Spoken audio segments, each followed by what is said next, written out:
오늘 본문이 포함된 누가복음 17장 1절에서부터 4절까지는 예수님께서 제자들에게 두 가지를 이렇게 말씀하십니다. 한 가지는 뭐냐면 실족해 하는 것을 경고해요.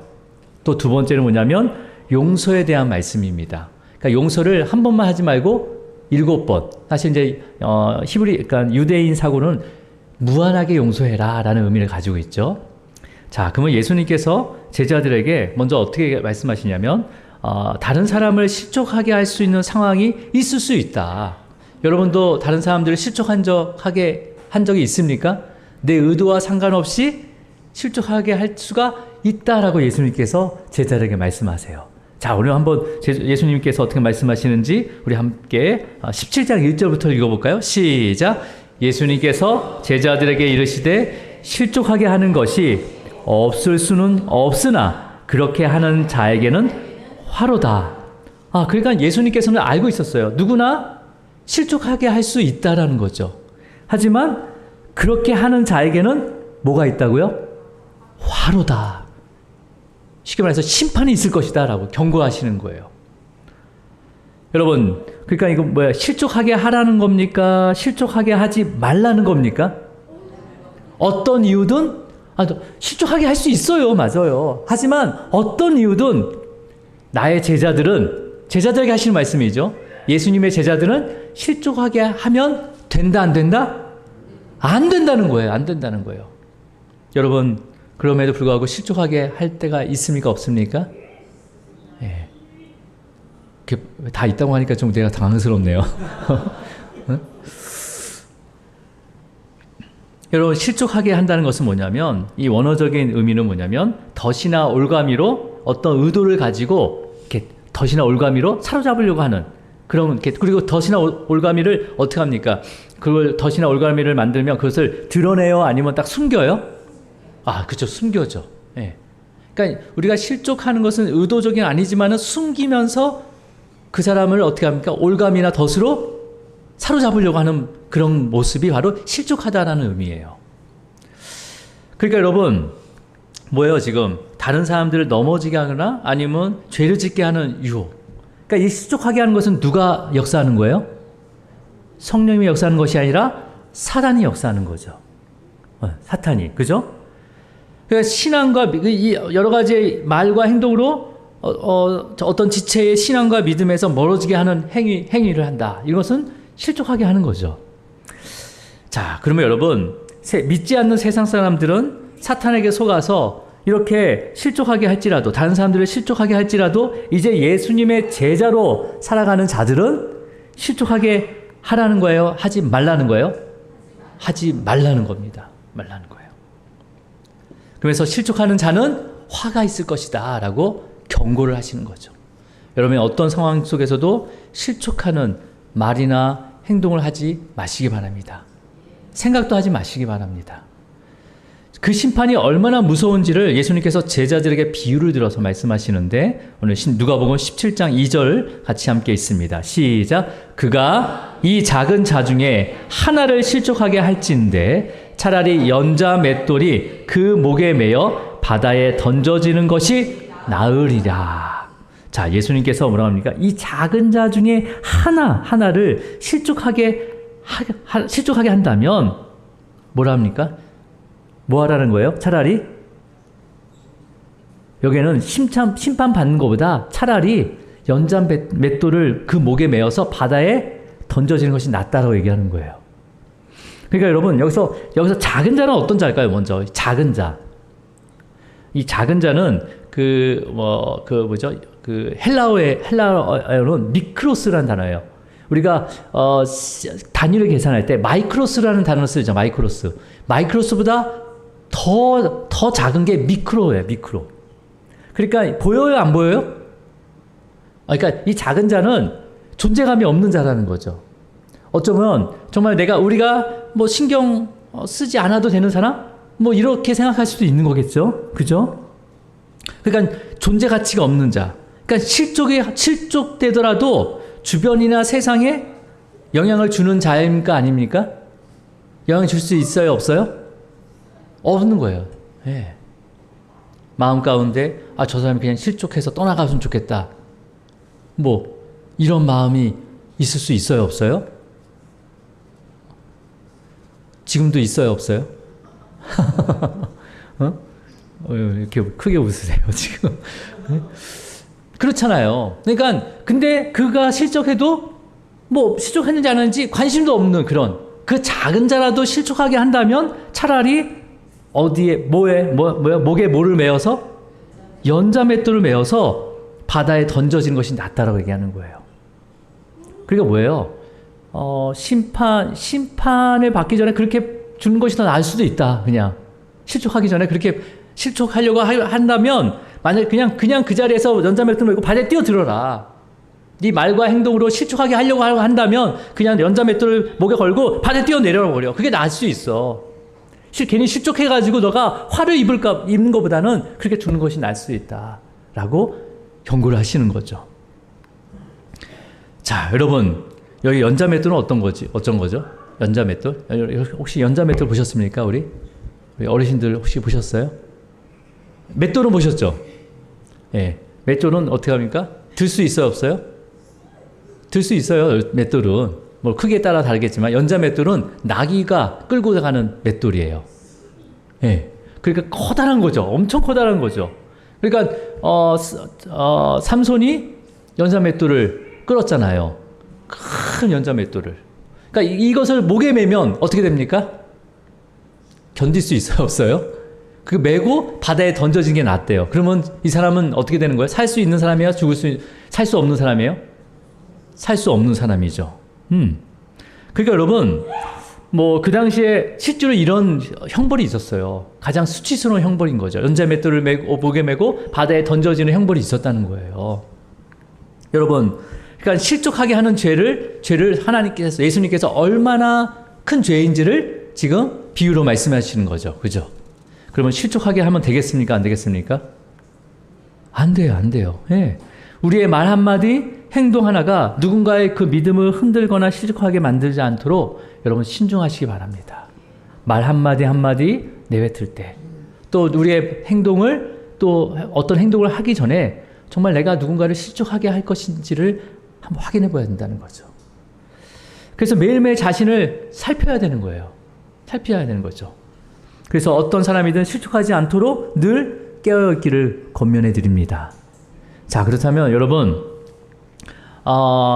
정말 우리가 교회 공동체 안에서 아니면 가정에서도 마찬가지죠. 우리의 말과 행동이 어떤 연약한 지체들에게 큰 영향을 미칠 수 있다는 거잖아요. 그죠? 그래서 여러분, 혹은 이런 걸 수도 있어요. 쉽게 말하면 누구를 판단하고 정죄하는 마음과 생각, 이런 생각이 있다면 말이 나올 수밖에 없어요. 우리 마음 가운데 어떤 상대에 대해서 정죄하고 판단하고 정죄하는 마음이 계속 갖고 있잖아요. 그럼 어느 순간에 내가 의도하지 않았지만은 실족하게 하는 말이나 행동이 나올 수 있어요, 없어요?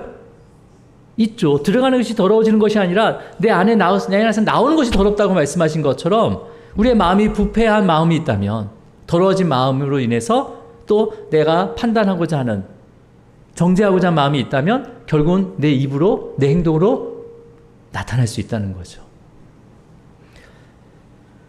그러니까 또 우리의 불신앙적인 말과 행동, 그런 걸 통해서 뭐예요? 하나님의 영광을 가리게 하는 그런 모습도. 네. 사모님이 오늘 샌들을 신고 오셔서 너무 더워가지고 그래서 저한테 조심히 물어보는 거예요. 예배인데 샌들을 신어도 돼요? 안 돼요, 목사님? 딱 그러는 거예요. 그래서 예수님도 샌들을 신었는데, 근데 만일 누군가가 이 샌들로 인해서 정말 시험이 든다면 벗으시오. 예, 맨발로 있으시오. 그러니까 우리가 우리의 삶을 잘 살펴야 된다는 거죠. 물론 하나님께서는 예수님의 그 십자가의 죽음을 통해서 우리는 어떤 부정한 것도 주님의 이름으로 정하게 하셨어요. 그러니까 우리의 마음이 중요한 거지. 물론 그 돌을 너무 넘어치면 안 되는 거죠. 예. 베드로에게도, 베드로에게 그 보자기에다 온갖 부정한 벌레들을 보여주고, 먹어라. 짐승을 보여주고 뭐라고 했는데, 베드로가 뭐라고 했습니까? 나 먹을 수 없어요. 네. 근데 음성에 무슨 음성을 들었습니까? 내가 정하게 했으니 먹어라. 여러분, 물론 샌들을 신고 나시를 입고 이것은 구원과 전혀 상관없지만 누군가를 실족하게 한다면 어떻게 해야 되겠습니까? 나의 모습과 행동을 어떻게 해요? 잘 살펴야 되겠죠. 살펴야 되겠죠. 여러분, 그렇다면 그때마다 뭐예요? 우리가 그때마다 연잔맥도를 목에 걸고 바다에 던져지는 것이 낫다라는 말씀을 기억하시기 바랍니다. 자, 그렇다면 예수님께서 이어서 제자들에게 무슨 말씀하시는지 우리 누가복음 17장 3절 한번 읽어볼까요? 시작.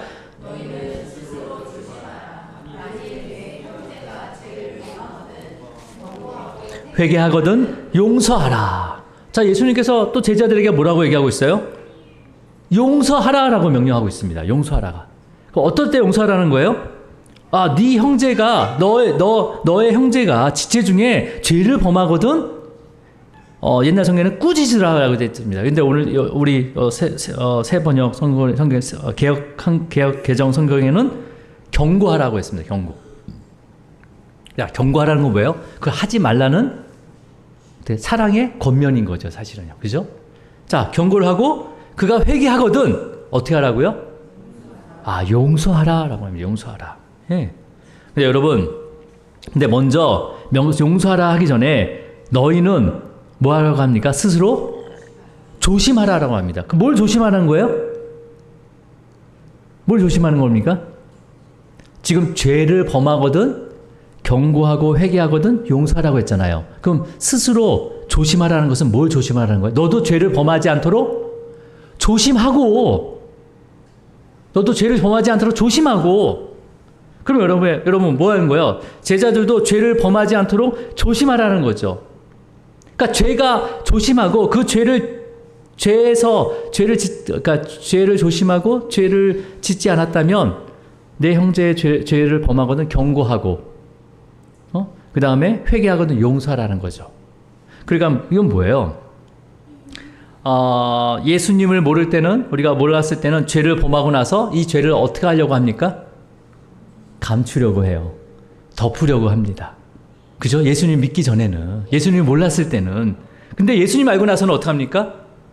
내가 죄를 범했어요? 죄를 깨달았어요? 그럼 어떻게 합니까?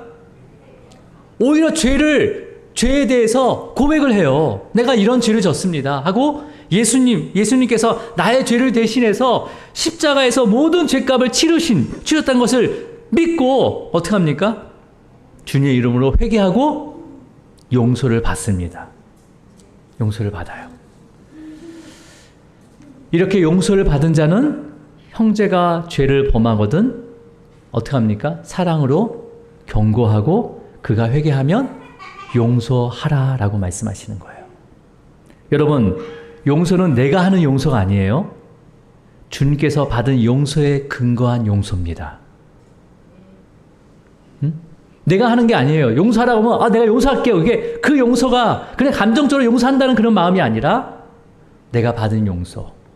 수많은 죄를 반복해서 지었는데도 불구하고 예수님께서 단번에 그 십자가에서 나의 죄를 대신해서 죽으신 그 용서에 은혜를 입어서 용서하는 거예요. 그러니까 죄를 범하거든 어떻게 합니까? 경고하라는 거죠. 그 죄의 결과는 뭐예요? 사망이야, 사망. 예. 사랑으로 경고하라는 거죠. 그리고 회개하거든 무조건 어떻게 해요? 용서하는 거예요. 용서하는 거예요. 여러분, 자, 그러면 어떻게 알 수 있을까요? 내가 정말 예수님의 용서를 받았는지, 내 감정적으로 용서를 하는 건지를 어떻게 알 수 있을까요? 자, 우리 본문절 누가복음 17장 4절이에요. 자, 같이 읽겠습니다. 시작. 만일 하루에 7번이라도 내게 죄를 짓고 7번 내게 돌아와 내가 회개하노라 하거든 너는 용서하라 하시더라. 누군가가 나에게 막 욕을 막 해요. 아니면 내 이름으로 뭘 긁어버려요. 이것도 되나?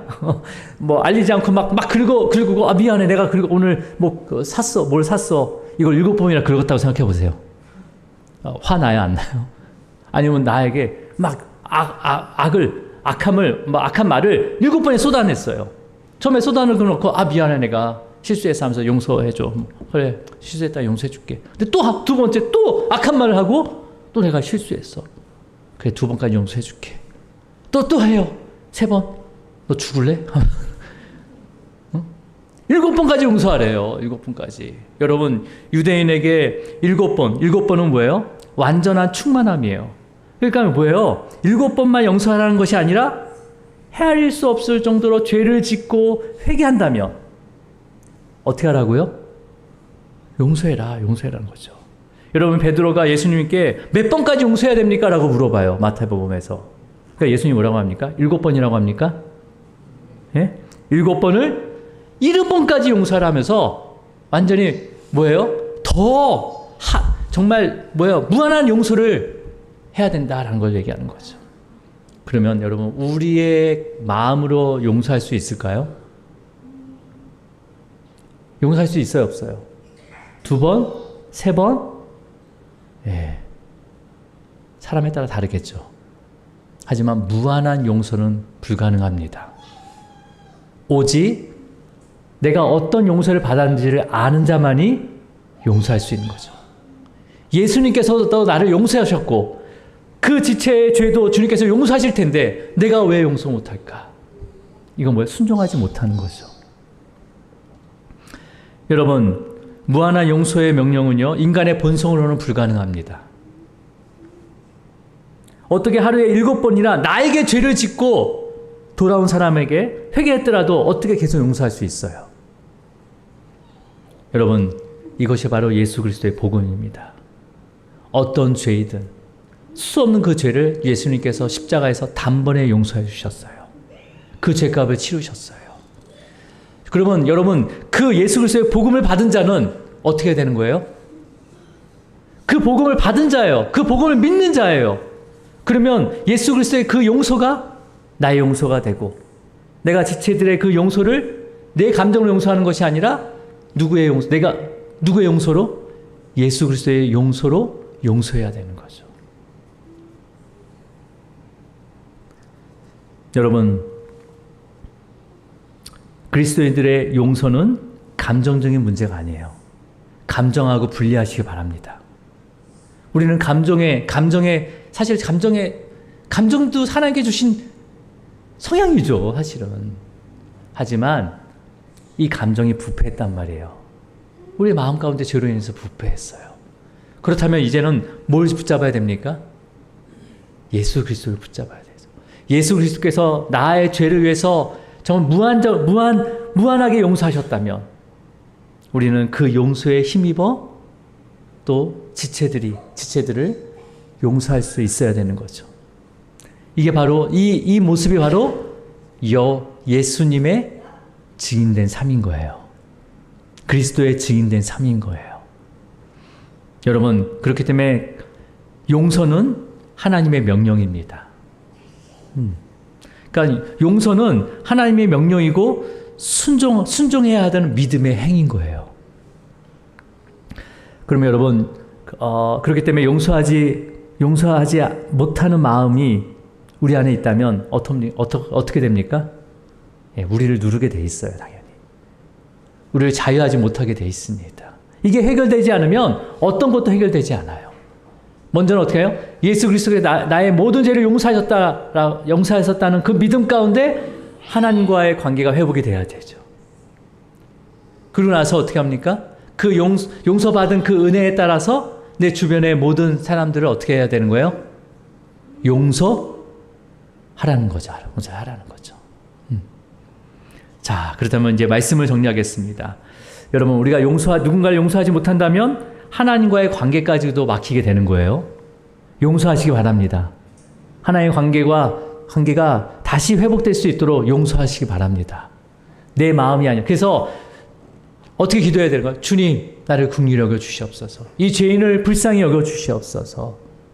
나의 마음 가운데 긍휼한 마음을 주시고 용서의 마음을 부어 주시옵소서. 여러분, 오늘 본문에서는 실족하는 것과 만드는 것에 대한 경고와 용서에 대한 명령을 말씀하셨어요. 그죠? 그럼 이 두 개를 왜 같이 말씀하셨을까? 제자들에게 또 이어서 말씀하셨을까요? 여러분, 용서하지 않은 마음은 다른 사람을 실족하게 할 수 있다는 거예요. 용서하지만. 용서를 해야지만이 실족하게 하지 않을 수 있다는 거죠. 여러분, 그래서 누군가를 용서하지 않고 내 마음 가운데 여전히 미움과 분노가 품고 있다면, 섭섭함이 품고 있다면 그 마음은 당연히 우리의 말로 인해서, 행동으로 인해서 드러나게 되고 결국은 실족하게 한다는 거죠. 여러분, 교회 안에서도 마찬가지죠. 정말 누군가가 다 죄인이 오는 거죠. 그러면 그 죄에 대해서 주님께 회개했다면 우리는 어떻게 합니까? 그를 용서하고 받아들여야 되는 거예요. 정죄하면 안 되는 거죠. 여러분, 누군가를 용서할 수 없다면 결국 어떻게 되는 거예요? 용서하지 못하면 실족하게 한다고 했잖아요. 그러면 용서하지 못한다면 차라리 어떻게 해야 됩니까? 연자맷돌을 어디에 걸고? 목에 걸고 어디로 들어가야 돼요? 바다로 들어가야 돼요. 그게 낫다고 말씀하셨어요. 자, 그러면 질문합니다. 용서가 쉽습니까? 연자맷돌을 목에 메고 바다에 들어가는 게 쉽습니까? 거짓말 치지 마세요. 어떤 때 연자맷돌 걸고 바다에 뛰어들겠다는 절대 용서 못한다. 우리 말에 뭐예요? 눈에 흙이 들어오기까지 용서하지 못한다. 그런 것도 있잖아요, 그죠? 여러분, 내 감정으로 내 마음을 용서할 수 없어요. 주님도 아세요. 근데 주님이 너의 모든 죄를 십자가에 용서하신 것처럼 그 용서를 네가 그 용서의 은혜를 받았다면 너희도 용서해줘라. 너희도 용서해줘라. 여러분, 용서는 내 감정으로 하는 거 아닙니다. 내 감정이 나을 때까지 용서해라. 물론 그건 맞는 말이에요. 근데 성경은 그 감정과 상관없이 용서해라 라고 말씀하십니다. 여러분, 주님께서 수많은 반복되는 그 죄를 용서해 주셨듯이 주님의 이름으로 용서하시기를 바랍니다. 정말 나에게 하루에 7번 죄를 지은 자라도 용서해야 되는 가장 근본적인 이유가 뭡니까? 우리가 먼저 예수 그리스도 안에서 하나님의 무한한 용서를 경험했기 때문이에요. 여러분, 사도 바울도 무한한 그리스도의 용서를 경험한 자입니다. 받은 자예요. 그죠? 그래서 로마 감옥에서 소아시아 교회에 보내는 편지를 쓸 때 용서에 대해서 이렇게 권면을 합니다. 먼저 골로새 교회에 보내는 편지, 골로새서 우리 3장 13절 읽어볼게요. 자, 3장 13절 시작. 누구에게 불만이 있거든 서로 용납하여 피차 용서하되 주께서 너희를 용서하신 것 같이 너희도 그리하라. 어떻게 말씀하고 있어요? 어떻게 권면하고 있어요? 주께서 너희를 용서한 것 같이 너희도 용서하라. 이런 감정의 문제가 아닌 거죠. 내 상황의 문제가 아닌 거죠. 예. 주님과의 관계를 회복하라는 거예요. 주님과의 관계를 회복해서 주님이 나의 모든 죄를 용서한 것 같이 너희도 용서해줘라. 용서해줘라. 자, 그러면 에베소 교회에 보내는 편지에는 어떻게 권면했을까요? 4장 32절이에요. 같이 읽습니다. 시작. 서로 친절하게 하며 불쌍히 여기며 서로 용서하기를 하나님 너희 용서함 같이 하라. 서로 친절하게 하래요. 친절하게.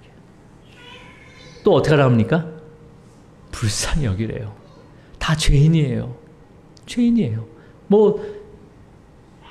안경 낀 죄인도 있고 모자 쓴 죄인도 있고 예쁜 죄인도 있고 못생긴 죄인도 있고 다 죄인이라는 거예요. 불쌍히 여기라는 거죠. 그래서 서로 용서하기를 어떻게 용서하라고요? 하나님이 그리스도 안에서 너희를 용서하신 것 같이 용서하라. 하나님께서 우리의 모습을 보면 감정이 상하겠어요? 안 상하겠어요? 짜증나죠? 왜 똑같은 죄를 지는지 계속 짜증낼 거 아니에요. 근데 하나님께서도 누구를 보고 용서하신 거예요? 그 예수 그리스도 안에서. 예수님께서 그 모든 죄를 지시고 십자가에 죽은 것을 보시고 우리는 그 의로움으로 용서를 받았습니다. 그걸로 용서한 거예요. 예, 다른 게 없어요. 여러분, 용서는 단순히 상대방의 죄를 덮어주거나 없이 여겨주는 것이 아니에요. 오히려 용서는요, 죄의 심각성을 우리가 인정하면서도 그 죄를 나를 대신해 죽으신, 짊어지고 십자가에 죽으신 예수 그리스도의 그 대속적인 그 사랑과 용서를 통해서 죄의 권세에서 끊어짐을 선포하는 것입니다. 네, 죄의 권세에서 끊어짐을 선포하는 거예요. 네, 그 죄를 용서하는 거잖아요. 그러니까 용서가 중요해요, 안 중요해요? 너무나 중요한 거죠. 너무나 중요한 거죠. 여러분, 우리가 용서할 때 우리를 묶고 있는 모든 죄의 사슬이 끊어질 줄 믿습니다. 우리의 자신과 그 모든 지체들이 자유롭게 복음의 그 능력이 역사하실 줄 믿습니다. 언제요? 용서할 때요. 이것이 바로 믿음의 역사예요. 이것이 바로 사랑의 수고입니다. 여러분, 먼저는 다른 사람을 실족하지 않도록 늘 조심하시길 바랍니다. 잘 살피셔야 되는 거예요. 내 말과 언행, 아니면 내 마음속에 어떠한 마음이 자리 잡고 있는지, 어떠한 마음이 그 뱀이 어떻게 하죠? 또아리를 잡고 있는지를 이렇게 점검해야 되는 거죠.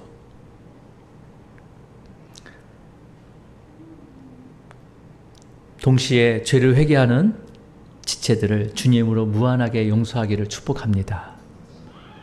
그럼에도 불구하고 우리의 삶 속에서 용서하기 어려운 상황에 직면할 때가 있습니까? 없습니까?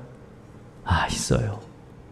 그럴 때마다 십자가에서 우리를 위해 우리의 모든 죄를 용서하신 예수 그리스도를 생각하시기 바랍니다. 그 이름을 부르시기 바랍니다. 이 죄인을 긍휼히 여겨 주시옵소서. 이 죄인을 불쌍히 여겨 주시옵소서.